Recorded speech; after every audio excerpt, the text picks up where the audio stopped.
agree with Alan Greenspan, we ought to just eliminate the debt ceiling. Oh, absolutely. We do. The ability of almost every working American to access more credit than they should have been able to masked the underlying fact that lower and middle class incomes were not rising. That's not a tenable strategy. Isn't now the time to eliminate it? Oh, we've been a long time ago to eliminate it. Let's put aside terrorism. Let's talk only about our own homegrown animals that are patrolling America right now. So it goes down to the simplest thing. Be prepared, be vigilant.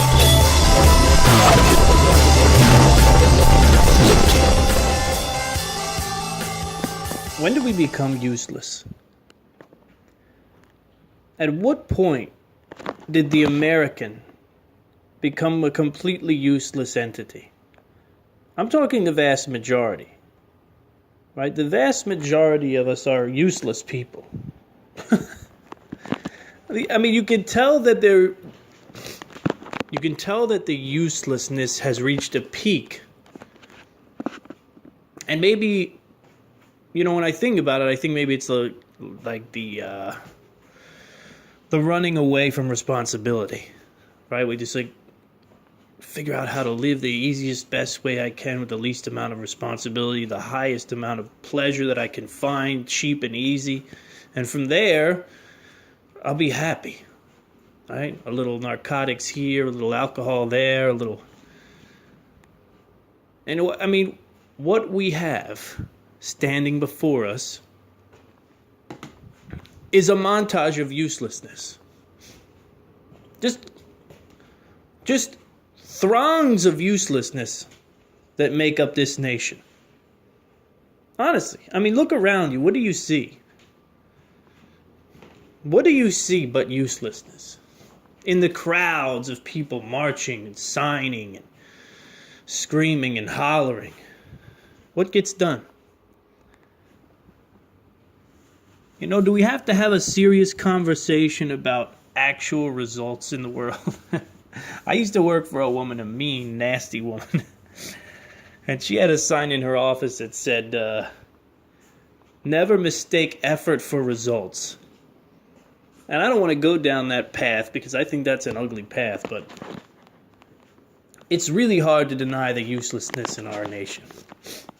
All the life force, 320 some odd million life forms, with total access to almost anything at their fingertips. You can read anything, you can go look at anything, you can see anything, you can watch anything.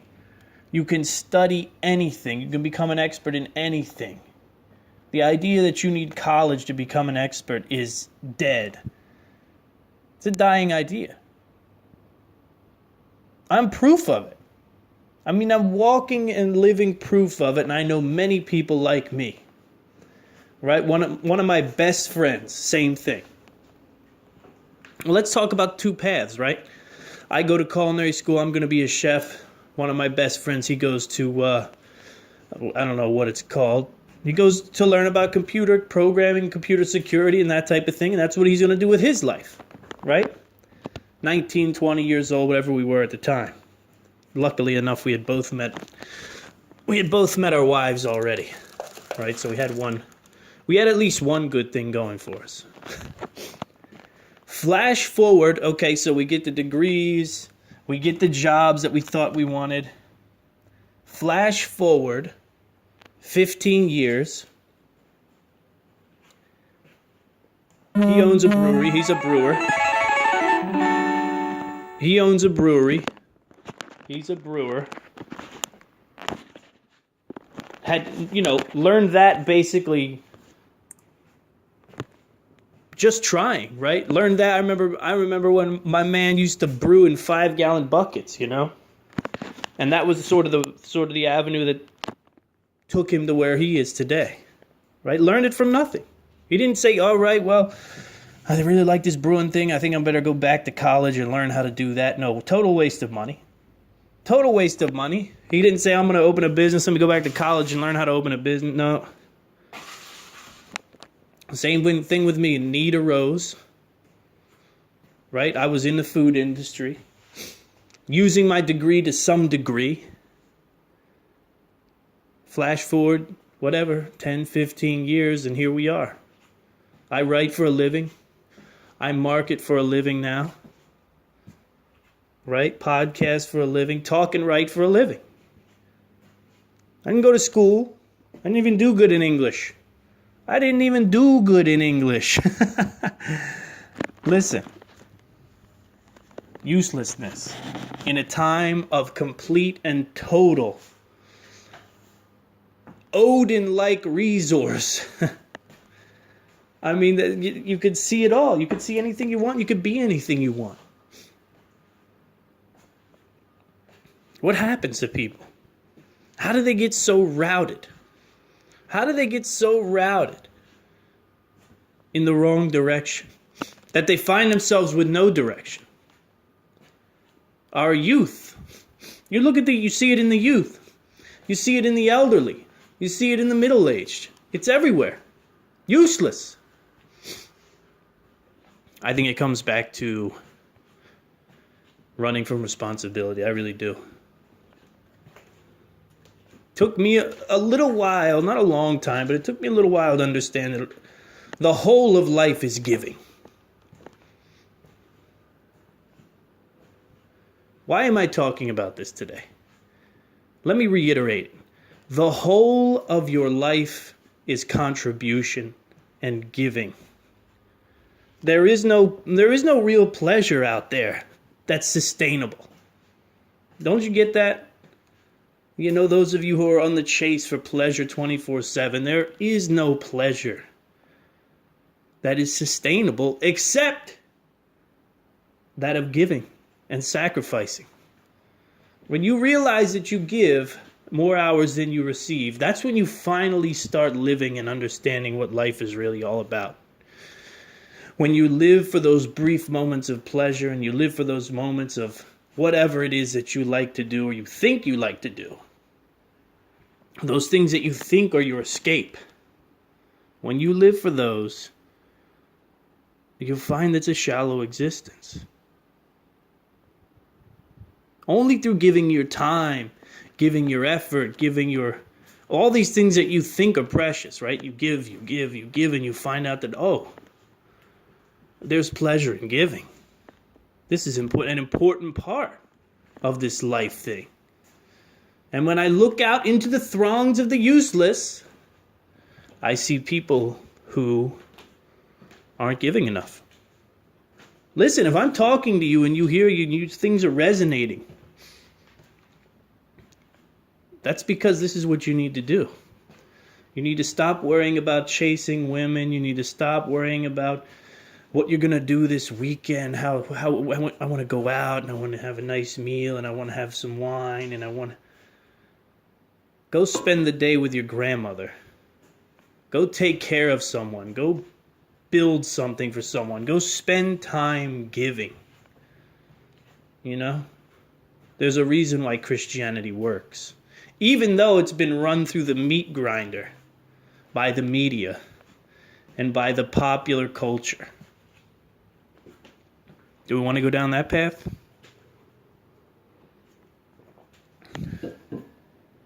Do we want to go down the path of... You remember, I mean, what I see when I think of the mainstream media, I'm talking the mainstream media now, the big guys, or who used to be the big guys. They're clinging on to some sort of facade that they're still the big guys, but what's a good analogy?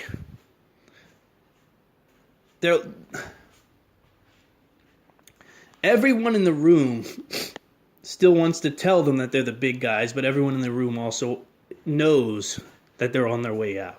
Right? He's like an old CEO. He thinks he's still got it. Or maybe like an old athlete. He thinks he's still got it. Everyone in the room tells him he's still got it. But everyone in the room also knows that he ain't got it. It's over. It's a wrap. And when you see a freak show like 60 Minutes last night, and I didn't watch it. I don't need to watch it. Who needs to watch that? Did you not know exactly what was going to happen on that show? Now, I will be honest. I read some of the transcripts. I was a little surprised at how low the network went. I was a little surprised. But I seen what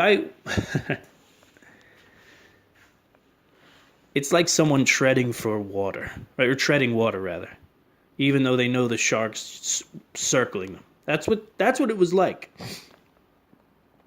to wake up and see what happened on 60 Minutes. And to really sit down and think about it. You know, it's a Hail Mary. It's treading water even though you know the great white is right underneath your feet, and at any moment it's going to be the end. It's going to be over. These crazy people who talk, I mean, just listen to a soundbite of Anderson Cooper or any news head and how they talk about things. And in the future, we're going to see a much better day. This is your host, James Walton, with the I'm Larry Show. What in the hell is that talk? That talk. I can't believe I grew up listening to that talk and never really realized how hilarious it was until like mid-20s. Mid-20s, you start looking at these people and going, you never run into, if you ran into somebody who talked like that at a job or in your, you'd be like, what's wrong with that guy? He's a psychopath. Listen. The media is dead. It's over. You know, there is no media. The integrity went out the window and people stopped paying attention, and that's the end of it. And now it's shock and awe. Now it's Hail Marys every week. You know, I mean, what were we looking to accomplish last night besides ratings? There was a lesson, though. There was a serious lesson to be learned yesterday from Stormy. What's her real name? I'd rather refer to that woman by her real name. But there was a very serious lesson to be learned last night from Miss Stormy. And it wasn't that our president is a pig, because who the hell didn't know that already? You didn't know that already? I mean, you didn't. I love it. I hear the conservative media, right? This great entity, this great bastion of integrity and morality. The conservative media. They're supposed to stand for morality, right? We're good Christians. We're good Christian men. We talk about our Christian faith on the radio and on the internet. We're good Bible-thumping Christian men. We're conservative men, and we stand up for the right thing, not the wrong thing. And and nobody, I listened to all of the big heads, right, talk about this issue because I couldn't get enough of it. I was waiting for him to say one thing. What was I waiting for him to say? What was I waiting for him to bring up? Well, she's a no good porn star. She's a hooker. She's a whore. She's a this. She's a that. Okay, what else? Give me the full story. What else? Donald cheated. Does it stand for anything or no? That's not even the story. Did he pay her? Did he rape her?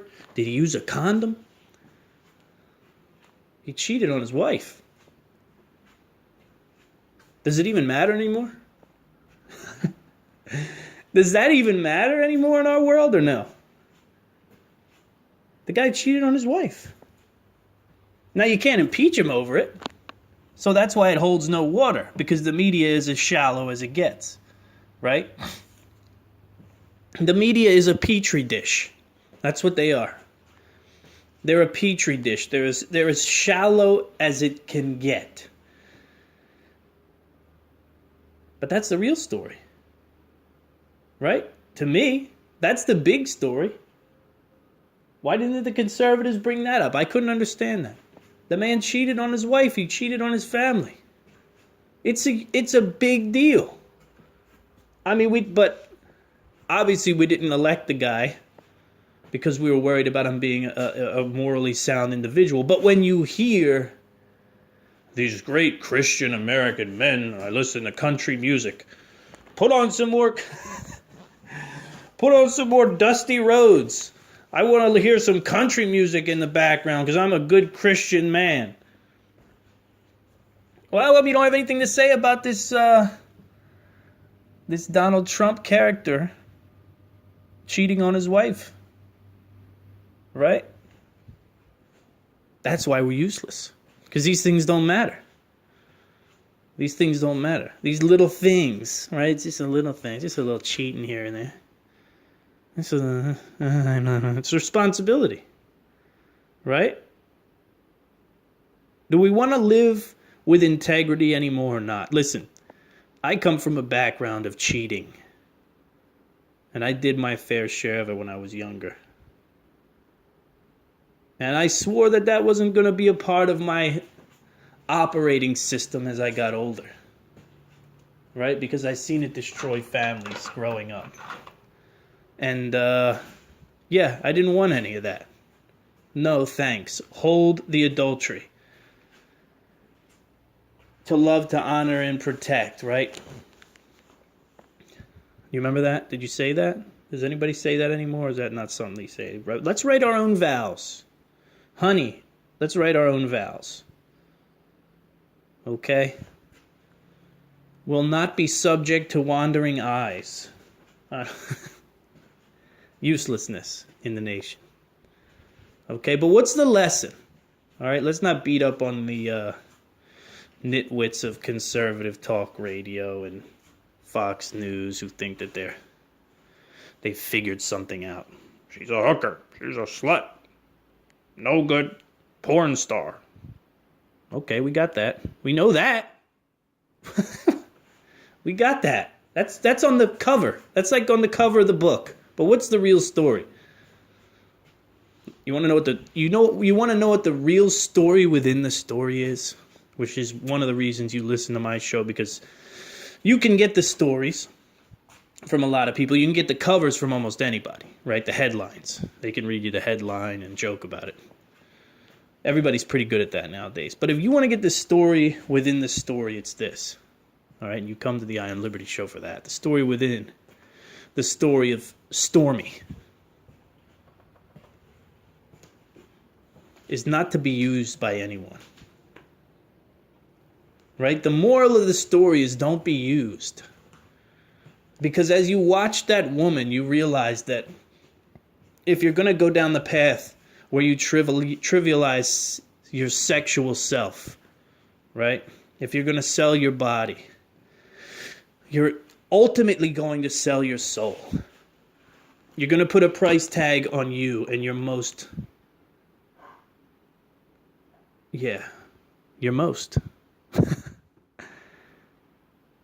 Not to be used. That's the moral of the story. You understand where I'm going? Let me hash it out a little more for you.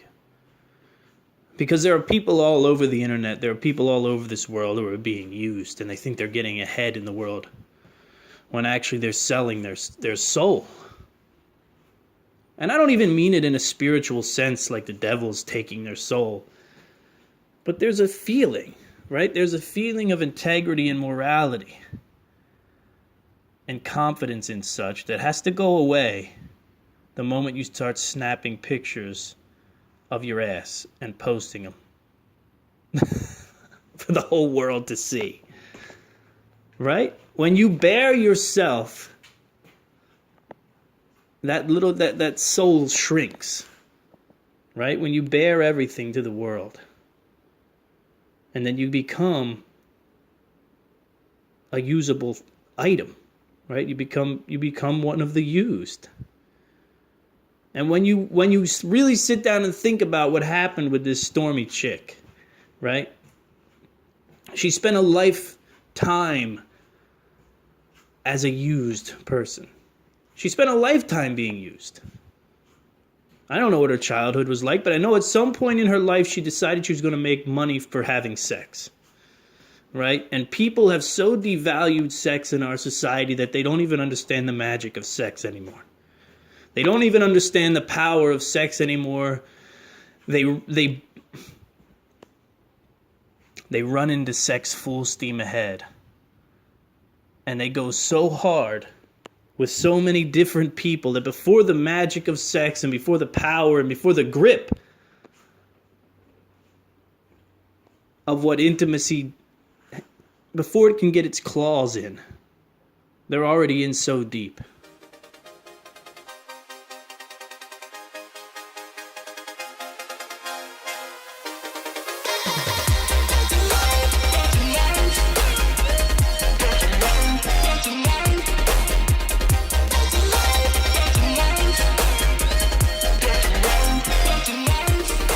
Before they realize that they've made an incredible mistake in having 17 sexual partners by the time they're 25, that they say to themselves, okay, well, maybe I'll just jump on this bandwagon where we devalue sex and pretend like it's not one of the most powerful forces on the planet, because that's what sex is. Right? Sex can absolutely morph your mind. Doesn't it? I mean, think about it. I know, everybody knows who grew up, right? We all had that friend who was like, yeah, we've been dating a little while. She's cool, she's pretty, she's hot, I like her. But we're just dating. And then they have sex. And she wants to leave him. And all of a sudden it's like, I'm going to kill myself. I'm going to jump off the building. I can't do this life without her. I can't think about her with another man. That's the power of sex, man. I mean, you can discredit it all you want. You can play it off like, it's no big deal. It's just two people. It's just two people who want to feel pleasure. Okay. Whatever you want to say. I've never been in that realm before, okay? I never have been in that situation. It's always had repercussions. It's always had repercussions. There's always leftovers, right? There's emotional ether that gets left. You can ignore it, but you can ignore a lot of things, right? In fact, if you talk to like a special forces soldier, you can learn to ignore almost all pain and all suffering for a certain length of time to a certain degree. These things leave marks is what I'm getting at. Okay, and if you're living a life where you're telling yourself that sex is meaningless and it's just, 60-some pumps and then off to bed, well, not only are you missing out on what it's all about, first of all, but you're doing irreparable harm. If not to yourself, then to someone else. Okay, so let's get back to Stormy. Selling her body, selling her sex, selling everything. Making what she probably thought was good money. Buying houses, cars, whatever it was. Being used. But being used. Right? Such a life of being used and such a life of devaluing her most precious gift. Right? Such a life of that. That when an old man, Donald Trump, whispered into her ear and said, hey, you want to be on the next season of Apprentice? Come up to my hotel room. She went up to the hotel room. And then all it took was old saggy Donald Trump to sit down on the edge of the bed, and she said, okay, well, I guess I have to do the deed. That's it. I guess I'm in. Put me in, coach. I've been used my whole life. Put me in. Put me in. I'm ready. Now is where the story gets really sad. Because flash forward however many years and you're sitting under the big bright lights. And across from you is one of the heroes of the liberal and progressive movement. He's a gay man. He's sophisticated. He's the bastion of hope for the progressive movement, for the liberals. Anderson Cooper in all his glory. Sitting in front of you, right?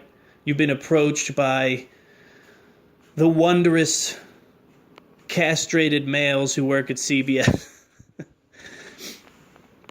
And they said to you, listen, come with us. We want you to tell your story, Stormy. We want you to tell your story. We want the world to know what a dog the president is. We want to fight for you. Hashtag me too. We want to make sure that your voice is heard, Stormy. Because we are the White Knights. And I sat there and I thought about this for a while, and I said to myself, probably about halfway through the interview, Stormy Daniels had to come to the absolutely gut-wrenching realization that she was being used yet again. And this time it wasn't by some big shot real estate agent who you would expect it from. But this time it was much more devious. It was from the soft-handed, smiling, progressive leader, Anderson Cooper. And there had to come a time in that interview, I promise you. It may have been the beginning, it may have been before she came out, it may have been after. Where once again, I'm being used. I'm being used for ratings. I'm being used to better the career of this bum. And that's what I am. The used. And the moral of the story is not that your president is a dog. We all knew that going in. You didn't know that? You didn't know that? He had 17 wives. He's not a good guy. All right? And what does that say about Hillary? Holy shit. What does that say about Hillary? We knew we had to vote for Trump. There's no getting around it. Don't you understand that? If you have any level of intelligence, then you know that voting is merely a counterpuncher's game. That's all it is. Voting has become a counterpuncher's game. That's what it is. You know what a counterpuncher is in a boxing match or in a whatever, any kind of striking sport? Right? We have to make a move in order to prevent another move from being made. That's it. We sit back and we wait. And we figure out what we can do to combat the other side's best candidate. Because that's all. There's nobody out there that we really want. And that's going to be the story for a while. So I bring you the uselessness today on the I Am Liberty show. I bring you my breakdowns of this, whatever it was, this freak show circus. Because it all goes back to right and wrong.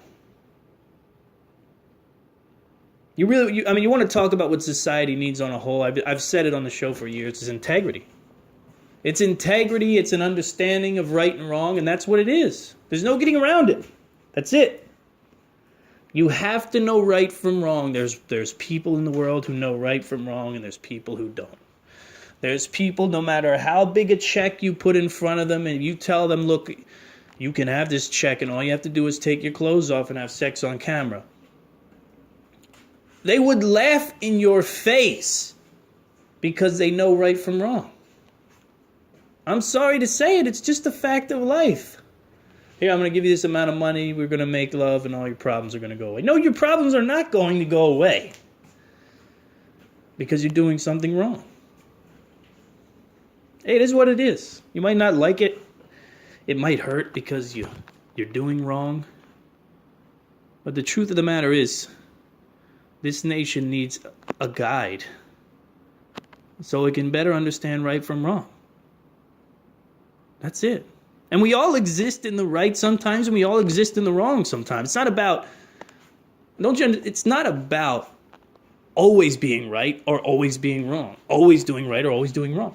But it's having the presence of mind to know, oh shit, I'm doing something wrong. Right now, I'm doing something wrong. And my best bet is probably to stop doing it, or it's going to affect my life in a negative way.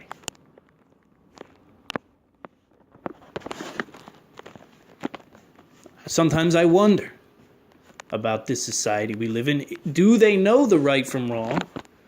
Do they not want to know right from wrong? Or do they exist in the wrong knowingly? And is that why everyone's so fucked up? Is that why everyone's so miserable? Is that why everyone's ready to burn something down? Because how long can you exist doing the wrong thing? Wanting to absolutely kill yourself because you can't get out of the wrong. Because you know the right is so hard. Because let me tell you something, doing the right thing is hard. It's brutal. It's a thankless effort. It's a job that it takes all of you every day to do the right thing. And then you still mess up and do the wrong thing. But America needs an intervention of right and wrong. Integrity, my friends, it's integrity. Okay? It's dynamic lifestyles. It's integrity. It's self-sufficiency. It's the basics of the I Am Liberty show. That's what it is. How do you build an integrity back into the American? The very basics are right from wrong, and that's it. There's no way to do it more clear than that. Stormy Daniels stole the show. Meanwhile, the Muslims still rampage in France. They still rampage. They still rampage through Europe. And they're in this nation too. Of all the 750 headlines on the Drudge Report today that had to do with Stormy's eyes and did he wear a condom and the lawyers and the whatever. There's one headline and one story that stuck out to me more than anything else. Murder of elderly woman in Paris probed as anti-Semitic. Right? Holocaust survivor. It's a heart-wrenching tale. Heart-wrenching tale. Stabbed at least 11 times, and her body was set on fire. Now, the Associated Press helped out with this article, and they're so sickening. The Paris prosecutor's office said Monday 2 suspects have been in custody. It said is asking investigating judges to charge the pair. Let me read you this. If uselessness is, come on. Let me just read you this short 2-sentence paragraph. The Paris prosecutor's office said Monday 2 suspects have been put in custody. It said it is asking investigating judges to charge the pair with premeditated murder of a vulnerable person for anti-Semitic motives. The pair. 2 suspects. Now you might think, okay, how do you know that these guys were Muslims? How do you know? Well, we'll read a little more of the story. Let's read a little more. Because we can scroll down here to the bottom. What's it say? The body was found the same day a gunman killed several people in an attack on a supermarket in southern France. A gunman. That's all you need to know. 2 suspects, the pair, a gunman, and that's it. I don't see the M word anywhere. But we know what the deal is. We know what the deal is. While you're watching 60 Minutes, while the children are rampaging and telling you how to live your life, when will these groups start to understand, these children, these women, these minorities, when will they start to understand that the white liberal, and I'm going to quote Malcolm X, because he got it right 70 years ago, and people still can't figure it out. The white liberal is a snake who's just slithering up to the head of the class. That's it. The white liberal gather these groups together that you can't touch. And then just like the omnibus bill, they fill these groups up with all the things that they want and they brainwash the group. Vote me in. Listen, here I am, Anderson. I'm going to help you. We're going to get your voice heard, Stormy. Ratings higher than ever. Anderson getting patted on the back. Same with these kids. These kids are being used. And they don't even know it. They don't see it. Of course they don't see it. They're high school kids, right? High school kids. You remember when you were a high school kid? You know what kind of a degenerate I was when I was a high school kid? I mean, I wasn't your average high school kid. I was below average, to say the least. But still just high school kids, right? How can we, well, I could do a whole nother show on high school kids telling a nation of people to give up their guns because of the fact that we are facing so many problems that they don't even understand. At the end of the day, there's only one thing protecting you.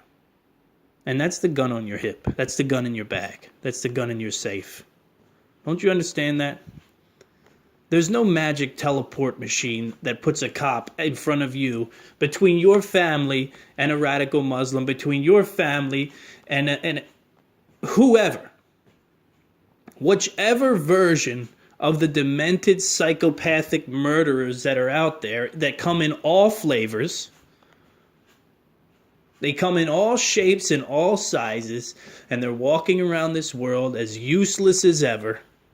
They have no idea what to do. The opposite sex wants nothing to do with them. Nobody wants to hire them because they don't have a skill. And at some point, they go down a path, and we're going to talk about how you wind up down that path on this Wednesday's live show. But they go down that path, and then they find you. You're at the end of that path. There's a gun in their pocket. There's a knife in their pocket. There's a bomb in their backpack. And if you don't remain vigilant, if you don't remain prepared, then that's your ass, to put it frankly. There's no high schooler going to come out of the woodwork and yell at the guy for you. You know, it's not happening. There's no shaved head, loudmouth high schooler going to come out of the woodwork and say, hey, Mr. Man, don't kill these people. They're just white. We know they don't deserve anything better than death, but don't kill them today. They've got children around. Hey, you, what are you doing with that bomb? Put that bomb down. Listen, it doesn't work that way. Okay? We talk about shit hits the fan a lot. I write a lot of articles about what could happen and what might happen and what should happen when the shit hits the fan. And you can get wrapped up in these big shit hits the fan scenarios where you're like, oh, the Comet Kimura hits. That's a Dragon Ball Z reference. The Comet Kimura hits. Or Yellowstone blows. Or the world finally realizes that the United States dollar is the most corrupt currency in the world. It makes the Venezuelan money look like something you'd like to invest in if you really sit down and look at it. So, you think that that's what the end of the world is, but I'm telling you, and I've talked to people about this before, I've talked about this on the show before. The end of the world can be very personal. It can be the end of your world. It can be a single gunman. It can be a single bullet. And it can be the end of your world. It can be the end of the world as you know it. And that's my argument for guns, and that's my argument against children who want to push legislation. I'm sorry. I understand that they're scared. I understand it. And you know what else I understand? We've explored no other options besides take the guns. Where are all the other options? We're going to talk about security in schools. We're going to talk about mental health. Are we going to confront these brave high schoolers and tell them, hey, you probably need to stop picking on kids. Or you probably even need to put your reputation on the line when you see kids getting picked on. And we're going to find out on Wednesday's show. I have Christian Sawyer on the live show Wednesday night, 2 hours of the I Am Liberty show. Don't miss it. Behavior analyst, board certified behavior analyst who's going to come on the show and talk about what is bullying doing? What is the bridge between the disenfranchised and the murderer? How does that bridge get built? Right? We're going to talk about a lot of things. But one of the topics I want to explore is, what role does bullying play in all this? Look, we don't want to give murderers excuses. But we also do know that some murderers are made. Actually, most murderers are made. I watched a video today posted by the wonderful Jay Fergie. You know who you are. I'm not going to put your real name out there because I don't know who all the show gets to. But the wonderful Jay Fergie posted a video up of a kid who was getting trailed down a hallway for what looked to be about, 50 yards easy. A young kid with long blonde hair was getting trailed by a group of kids. And they were pushing him in his back. And they were pushing him into lockers. Until they finally cornered him about 50 yards later, berating him and pushing him. And then they started punching him in the face and in the stomach. And he wanted no parts of it. He wanted no part. He didn't want to fight. He didn't want to get in trouble. He was a kid who just wanted to get through school. I mean, you could look at his face and you could see he didn't want to fight. He didn't put his hands up even. And you look at a kid like that and then you think about the brave high school kids who all marched. And you have to wonder, and I'm not saying that it's a bad thing. March. Do what you want. Right? It seems as though every generation has to have something to stand up against. And maybe that's just the case. But if I were sitting around thinking about how do we really protect ourselves as students, does it all come down to guns? Probably not, because nothing all comes down to one issue.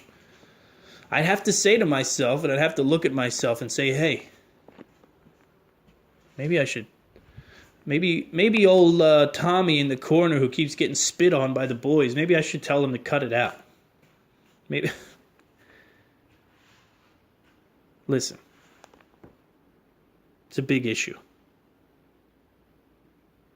There's a lot of big issues. But this is one of the biggest.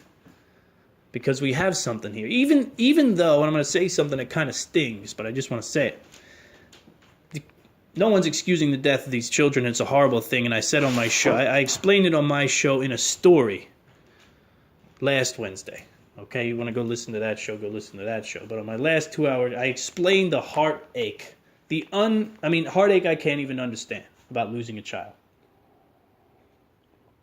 But we have to understand that this issue is so incredibly complicated.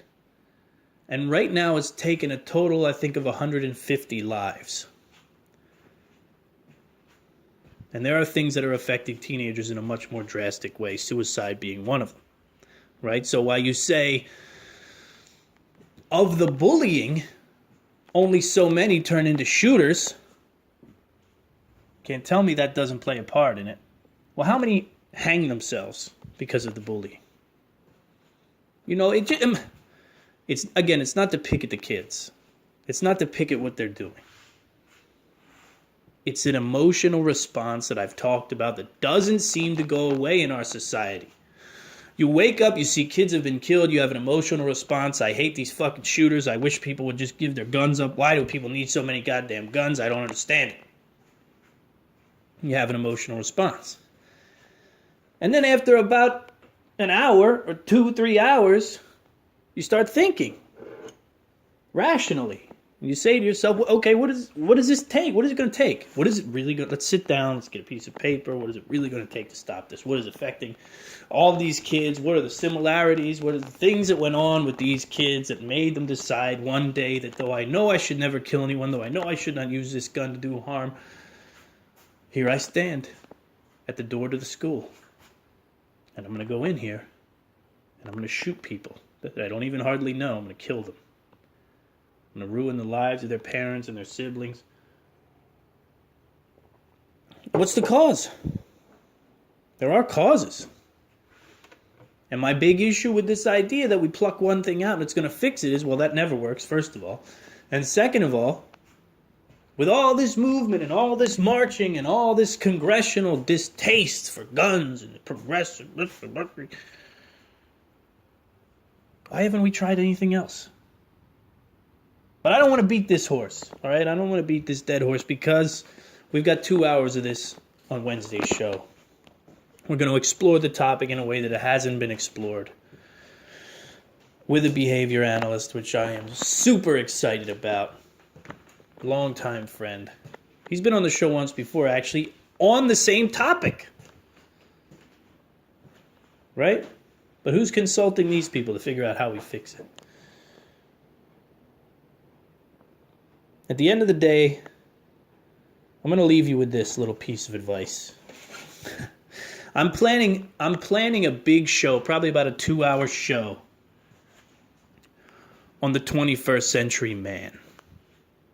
Right? I did a show not long ago about the 21st century marriage. It did great. You guys loved it. I'm going to do another show. It's going to be a big masterclass, the 21st century man. Because I know there's a lot of men who are lost out there. They have no idea what to do.